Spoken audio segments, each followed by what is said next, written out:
بسم اللہ الرحمن الرحیم۔ اسلام کے نبی حضرت محمد صلی اللہ علیہ وآلہ وسلم نے اپنے دعوی نبوت کی سچائی ثابت کرنے کے لیے قرآن مجید کو بطور معجزہ پیش کیا اور یہ دعویٰ کیا کہ تا قیامت تمام انسانوں کے لیے یہ کتاب معجزہ ہے جس سے میری حقانیت اور میرے لائے ہوئے دین اسلام کی حقانیت ثابت ہوتی ہے۔ قرآن مجید ایک ایسا انمول معجزہ ہے جس کے اعجازی پہلو ایک سے زیادہ ہیں، یعنی اس معجزے کے کئی پہلو ہیں اور ہر پہلو سے یہ کتاب معجزہ ہے۔ ان پہلوؤں میں سے ایک اہم پہلو قرآن مجید کا سائنسی معجزہ ہونا ہے، یعنی قرآن نے ایسے سائنسی حقائق بیان کیے ہیں جو 1400 سال پہلے کسی بھی بشر کو معلوم نہیں تھے، حتیٰ کہ خود سائنسدان کہتے ہیں کہ اس زمانے میں کسی شخص کے لیے ان حقائق سے آشنا ہونا ناممکن تھا، اس لیے کہ اس زمانے میں ایسے اوزار ہی موجود نہیں تھے۔ یہ اکثر ایسے حقائق اس زمانے میں یا گزشتہ صدی میں دریافت کرنا ممکن ہوئے ہیں، چونکہ انہی صدیوں میں ایسے اوزار، ایسے ٹیلیسکوپ، مائکروسکوپ اور دوسری چیزیں دریافت ہو سکی ہیں، بنائی جا چکی ہیں، جن کے ذریعے یہ دریافتیں ممکن ہو سکی ہیں۔ ان بعض اشارے ہم نے پچھلے لیکچر میں بیان کیے۔ ان اہم اشاروں میں سے ایک اشارہ جو قرآن مجید نے کیا اور ایک سائنسی حقیقت بیان کی وہ یہ تھی کہ سورج اور یہ ستارے حرکت میں ہیں۔ یہ ایک اہم مطلب تھا، اس لیے کہ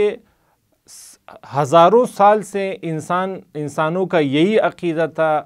دانشمندوں کا اور مختلف سائنسدانوں کا یہی عقیدہ تھا، یہی نظریہ تھا کہ سورج ساکن ہے اور یہ ستارے ساکن ہیں، یہ حرکت نہیں کر رہے۔ جس طرح کہ ایک عام مشاہدے میں بھی یہی بات آتی ہے کہ جب انسان آسمان کی طرف حرکت دیکھتا ہے تو اسے ستاروں کی حرکت واضح طور پر دکھائی نہیں دیتی، یا جب ہم سورج کی طرف دیکھتے ہیں تو ہمیں سورج حرکت کرتا ہوا دکھائی نہیں دیتا، بظاہر غیر محسوس ہے۔ لیکن قرآن مجید نے اشارہ کر دیا کہ سورج بھی حرکت میں ہے اور ستارے بھی حرکت میں ہیں، اور کئی سالوں سے سائنسدانوں کا یہی نظریہ تھا کہ سورج حرکت نہیں کر رہا بلکہ زمین حرکت کر رہی ہے۔ جب انہوں نے گیلیلیو کے بعد یہ ثابت ہوا کہ زمین ساکن نہیں ہے بلکہ زمین حرکت میں ہے، تو انہوں نے یہ فرض کیا کہ پس سورج ساکن ہے اور زمین اس کے گرد چکر لگا رہی ہے، اور یہ کافی عرصے تک یہی نظریہ رہا کہ سورج ساکن ہے اور زمین اس کے گرد چکر لگا رہی ہے۔ لیکن قرآن مجید یہ واضح طور پر اعلان کر رہا ہے سورہ یاسین میں 1400 سال پہلے کہ ہر چیز حرکت میں ہے، سورج حرکت میں ہے، وَالشَّمْسُ تَجْرِي لِمُسْتَقَرٍ لَهَا، یہ سورج جو تم دیکھ رہے ہو یہ جریان میں ہے، حرکت میں ہے، سورج حرکت کر رہا ہے۔ واضح طور پر سورہ یاسین میں یہ ارشاد ہوا، اور بلکہ پھر اگلی آیات میں یہ واضح طور پر کہا کہ وَكُلٌّ فِي فَلَكٍ يَسْبَحُونَ، یہ آسمان میں آپ جو بھی چیز دیکھ رہے ہیں، جو بھی سیارے اور ستارے آپ دیکھ رہے ہیں، یہ سب کے سب اپنے مدار میں، اپنے فلک میں، یعنی اپنے مدار میں تیزی کے ساتھ حرکت کر رہے ہیں۔ الفاظ کی طرح آپ دقت کریں، قرآن کہہ رہے ہیں وَكُلٌّ، یعنی سب کے سب،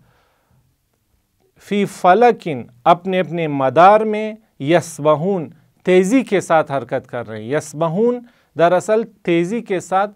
تیرنے کو کہتے ہیں، جو ہم پانی میں تیرتے ہیں، تیراکی کرتے ہیں، سوئمنگ کرتے ہیں، اس کو سباحہ کہتے ہیں یعنی لغوی طور پر، اسی سے یسبحون، یعنی یہ تیزی کے ساتھ حرکت کر رہے ہیں۔ اور یہ واقعی 1400 سال پہلے ایسی حقیقت کا بیان ہونا واقعی ایک معجزہ تھا، چونکہ اس زمانے میں یہ دریافت کرنا ممکن ہی نہیں تھا، بلکہ اس زمانے کے 1200-300 سال بعد تک بھی یہ دریافت کرنا ممکن نہیں رہا۔ اس کے بعد جو یہ ٹیلیسکوپ ہے اور دوسری چیزیں ایجاد ہوئیں، تب یہ چیزیں قابل اثبات ہو سکی اور دریافت ہو سکی کہ نہیں، سورج بھی حرکت کر رہا ہے اور یہ تمام ستارے بھی حرکت کر رہے ہیں۔ لیکن قرآن مجید اس زمانے میں یہ اشارے کر کے اور یہ اشارہ کر کے کہ یہ تیزی سے حرکت کر رہے ہیں، اور واقعی اب ہم دیکھتے ہیں کہ سائنس کہتی کہ یہی زمین جو حرکت کر رہی ہے، اس کی حرکت کند اور سست بھی نہیں ہے۔ یہ زمین جس پر ہم بیٹھے ہوئے ہیں، جس پر ہم زندگی گزار رہے ہیں، اور ہمیں اس کی حرکت کا ذرہ برابر بھی احساس نہیں ہوتا، لیکن یہ زمین عجیب و غریب سرعت کے ساتھ حرکت میں، یعنی 30 کلومیٹر فی سیکنڈ اس کی اسپیڈ ہے، اس کی رفتار ہے، 30 کلومیٹر فی سیکنڈ، ہر سیکنڈ میں۔ آج تک انسان ایسی چیز بنا ہی نہیں سکا جو اتنی سرعت کے ساتھ حرکت کر سکے۔ جو تیز رفتار ترین چیز انسان بنا سکتا ہے، ان تمام ٹیکنالوجیز کے باوجود، وہ یہ راکٹ ہیں جو خلا میں بھیجے جاتے ہیں۔ ان راکٹ کی زیادہ سے زیادہ رفتار 8 کلومیٹر فی سیکنڈ ہوتی ہے، 8 کلومیٹر، حالانکہ زمین کی حرکت 30 کلومیٹر فی سیکنڈ ہے۔ اور 1 گھنٹے میں زمین تقریباً 1,10,000 کلومیٹر فاصلہ طے کرتی ہے، 1 گھنٹے میں 1,10,000 کلومیٹر۔ بس آپ دیکھ رہے ہیں قرآن نے جو کہا تھا کہ یہ تیزی کے ساتھ حرکت کر رہے ہیں، یہ واقعی تیزی کے ساتھ حرکت کر رہے ہیں، اتنی تیزی کے ساتھ کہ انسان کے لیے محیر العقول ہے۔ اور سائنس کہتی ہے، آپ سرچ بھی کر سکتے ہیں انٹرنیٹ پہ کہ the speed of sun، سورج کی حرکت کیا ہے، تو سائنٹیفک امریکن جیسا ایک معتبر میگزین لکھتا ہے مختلف سائنسی حوالوں کے ذریعے کہ سورج کی حرکت تو زمین سے بھی زیادہ ہے۔ سورج 200 کلومیٹر فی سیکنڈ کی رفتار سے حرکت کر رہا ہے، 200 کلومیٹر فی سیکنڈ، یعنی 1 گھنٹے میں 7,20,000 کلومیٹر۔ صرف 1 گھنٹے میں سورج 7,20,000 کلومیٹر کا فاصلہ طے کرتا ہے، اور یہ حرکت اسی طرح مسلسل جاری۔ پس ہم دیکھتے ہیں کہ واقعی قرآن مجید جو ان حقائق کی طرف 1400 سال پہلے اشارہ کر رہا ہے، تو اس کا مطلب ہے کہ حضرت محمد صلی اللہ علیہ وآلہ وسلم نے اپنی انسانی معلومات کی بنا پر یہ حقائق بیان نہیں کیے، بلکہ واقعی انہوں نے ان حقائق کو اللہ تعالیٰ سے، خالق کائنات سے لیا ہے۔ اسی طرح کا ایک اور اہم سائنسی اشارہ بھی قرآن مجید میں موجود ہے، جو یہ کہ قرآن کہتا ہے کہ کائنات مسلسل پھیل رہی ہے۔ یہ کائنات جو ہم دیکھ رہے ہیں، گرچہ ہمیں اس کے پھیلاؤ کا احساس نہیں ہوتا، لیکن کائنات تیزی کے ساتھ پھیل رہی ہے۔ یونیورس از ایکسپینڈنگ، آپ سرچ بھی کر سکتے ہیں۔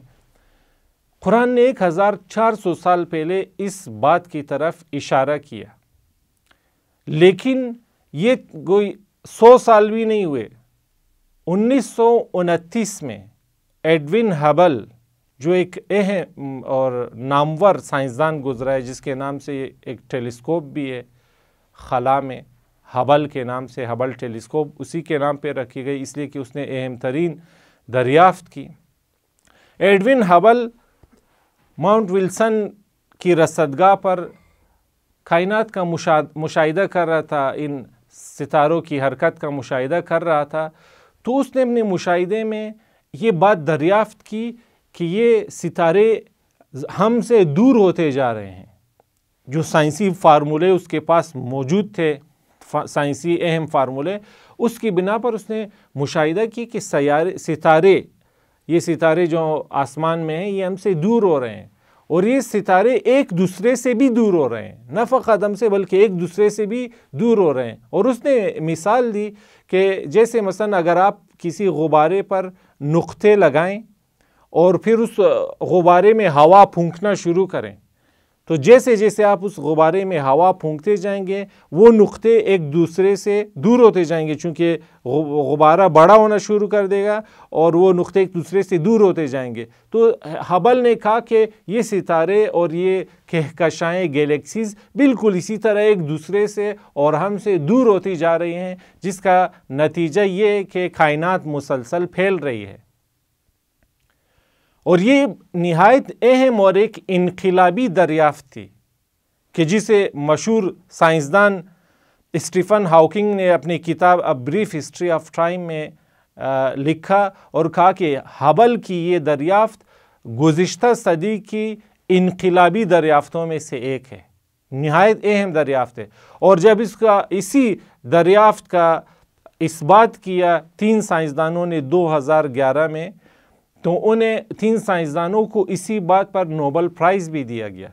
چونکہ انہوں نے مشاہداتی سائنس کے ذریعے ثابت کیا کہ واقعی کائنات پھیل رہی ہے، اور یہ ایک اہم دریافت تھی۔ حالانکہ ہم دیکھتے ہیں قرآن مجید نے 1400 سال پہلے یہ واضح طور پر بیان کر دیا کہ اِنَّا بَنَيْنَا السَّمَاءَ وَالسَّمَاءَ،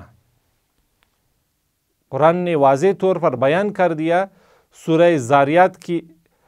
47ویں آیت میں کہ وَالسَّمَاءَ بَنَيْنَاهَا بِأَيْدٍ، اللہ تعالیٰ کہتے ہیں کہ اس آسمان کو ہم نے اپنے دست قدرت سے بنایا ہے، وَإِنَّا لَمُوسِعُونَ، اور ہم اس کو مسلسل پھیلاتے جا رہے ہیں، ہم اس کائنات کو